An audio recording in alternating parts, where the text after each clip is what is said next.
নেই কোনো স্থায়ী ভবন, তাই গাছের তলায় চলছে আইসিডিএস। তার উপর একজন কর্মী নিয়েই চলছিল পঠন পাঠন। ছোট শান্তিনিকেতন হয়ে উঠছিল হরিণখোলা 1 নম্বর পঞ্চায়েতের মাঠ কৃষ্ণপুর এলাকা। আর সেই আইসিডিএস এই ঘটল বিপত্তি। রান্না করতে করতে বৃহস্পতিবার অগ্নিদগ্ধ হয়েছেন আইসিডিএস কর্মী কৃষ্ণা রায়দুলে। বর্তমানে হাসপাতালে মৃত্যুর সঙ্গে পাঞ্জা লড়ছেন তিনি। তবে এই ঘটনায় প্রশাসনিক উদাসীনতা নিয়েই প্রশ্ন উঠতে শুরু করেছে। কিভাবে বছরের পর বছর ধরে খোলা আকাশের নিচে এই সেন্টার চলছিল, তারপরেও কেন প্রশাসন পদক্ষেপ নিল না, সেটাই এখন প্রশ্ন চিহ্নের মুখে। সবথেকে উদ্বেগের বিষয় হলো অগ্নিদগ্ধ আইসিডিএস কর্মী কৃষ্ণা আরামবাগ থেকে ট্রেনে করে প্রতিদিন যাতায়াত করতেন এই সেন্টারে। ফলে এই বিষয়টিও যথেষ্ট চিন্তার কারণ হয়ে দাঁড়িয়েছে পরিবারের কাছে।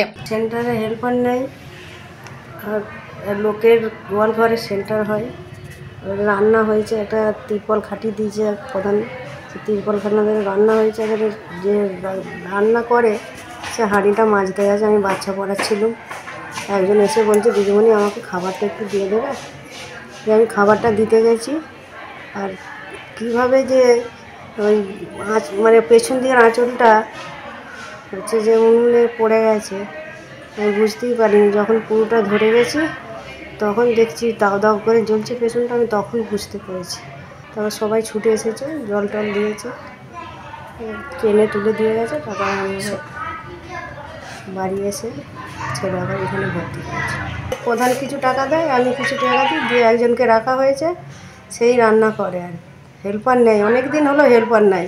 হেল্পার দেওয়ার জন্য বলেছি, বা অন্য চার্জে একজনকে দিতে বলেছি, স্যার তো দেননি, চার্জেও দেয়নি আর হেল্পারও দেয়নি। শুক্রবার পরিবারের সদস্যদের সাথে কথা বলে পাশে থাকার আশ্বাস দিয়েছেন রাজ্য আইসিডিএস সংগঠনের সদস্যরা। পাশাপাশি পুলিশের পক্ষ থেকেও খাদ্য সামগ্রী পৌঁছে দেওয়া হয়েছে আরামবাগে 12 নম্বর ওয়ার্ডের কালীপুর কৃষ্ণার বাড়িতে। পরিবারের সদস্যরা বলেন, বর্তমানে এমআর বাঙ্গুর হাসপাতালে ভর্তি আছেন কৃষ্ণা দেবী। প্রশাসন আমাদের পাশে থাকার আশ্বাস দিয়েছে। এখন আছে বাঙ্গুর হসপিটালে আছে, সাহায্য করে গেছে, চাল ডাল আলু একটা পরিবারের যেরকম মশলাপাতি লাগে সেরকম দিয়ে। অন্যদিকে আইসিডিএস এর রাজ্য সংগঠনের সদস্য মধুমিতা ভট্টাচার্য বলেন, ঘটনাটি অত্যন্ত উদ্বেগজনক। ওই আইসিডিএস সেন্টারের যাতে ভোল বদল করা যায় সেই দিকটা আমরা চিন্তা ভাবনা করছি। এই পরিবারের পাশে আমরা থাকবো। ওর নিজস্ব কোনো সেন্টার নেই, ও একজনের গোয়াল চালার মধ্যেই রান্না টান্না করতো। আর হেল্পার সহায়িকা যেহেতু নেই, সেই কারণে একাকেই ওকে খাবার দেওয়া বা পড়ানো এগুলো করতে হতো।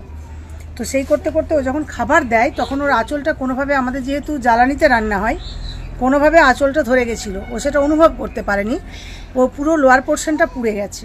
ঘটনাটা ঘটেছে ডিউটি আওয়ার্সে কর্মরত অবস্থায়, ঠিক 10টা 40 নাগাদ হয়েছে ঘটনাটা।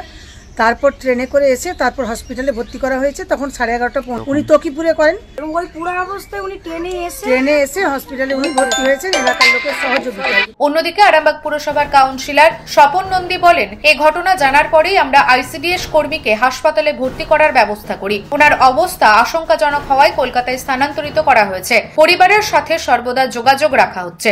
এটার অবস্থা কিরকম দেখে ওনাদের সঙ্গে যেটা কথা হলো যে এখানে ওনারা চিকিৎসা করছেন, এবার আমরা বাড়ির সাথে কথা বলে ট্রান্সফার করে যদি বেটার ট্রিটমেন্ট করা যায় সেই জন্য আমরা এসেছি। অন্যদিকে আইসিডিএস এর বেহাল দশা কাটানোর কথা দিয়েছেন আরামবাগের সাংসদ মিতালি বাগ। তিনি বলেন, আইসিডিএস এর নির্দিষ্ট কোনো ভবন নেই, এটা সত্যি। তবে কেউ যদি জায়গা দেন তাহলে আমি সংসদ তহবিল কিংবা জেলা পরিষদের ফান্ড থেকে ওখানে স্থায়ী ভবন করে দেব। পাশাপাশি ওই অগ্নিদগ্ধ কর্মীর পরিবারের পাশে থাকছি। ওই দিদিটা যাতে কোনো অসুবিধা না হয় তার জন্য বাঙ্গুরেও নিয়ে জানা হয়েছে। তো আমি আজকে খবরও নিয়েছি, কালকের তুলনায় আজকে অনেকটা ভালো আছে। তো আমরা সর্বরকম ভাবে প্রশাসনের তরফ থেকে, আমাদের দলগত ভাবে থেকে এবং আইসিডিএস ওয়ার্কার হিসাবে আমি বলবো যে ওনার পাশে আমরা, ওনার পাশে এবং ওনার পরিবারের পাশে আমরা সর্বক্ষণ আছি। সেটাও আমি শুনেছি যে তিরপল টাঙিয়ে আইসিডিএসটা হচ্ছে। যদি আমরা ল্যান্ড পাই বা কেউ যদি ডোনেট করে তাহলে আমি আমার এমপি ল্যাব থেকেও করে দিতে পারি বা জেলা পরিষদ থেকে যে কোনো ভাবে আমরা বিল্ডিং কিন্তু করতে পারি। ওনারা আমাকে আশ্বস্ত করেছেন যে খুব শিগগিরই একটা জায়গা দেখে দেবেন। ওনারা যদি জায়গা দেন আমি বলেছি যে আমার এমপি ল্যাব থেকে কিন্তু আমি বিল্ডিংটা করে দেবো। নিউজ আজ বাংলা, আরামবাগ। রোগীর সেবায় নিয়োজিত প্রাণ, চিকিৎসায় এবেগুনি একমাত্র নাম। উন্নত চিকিৎসায় আরামবাগে স্বাস্থ্যসাথী মান্যতাপ্রাপ্ত হসপিটাল এমেগনি হসপিটাল। এখানে রয়েছে 24 ঘন্টা চিকিৎসা পরিষেবা, দিবারাত্রি রোগী ভর্তি, উন্নত মানের আইসিসিইউ, এইচডিইউ সহ বিভিন্ন জটিল অপারেশনের সুব্যবস্থা। আমাদের ঠিকানা কোট রোড, আরামবাগ, হুগলি। যোগাযোগ 8640955066 অথবা 03211255222। এমেগনি হসপিটাল, আপনার সুস্থতাই আমাদের সাফল্য।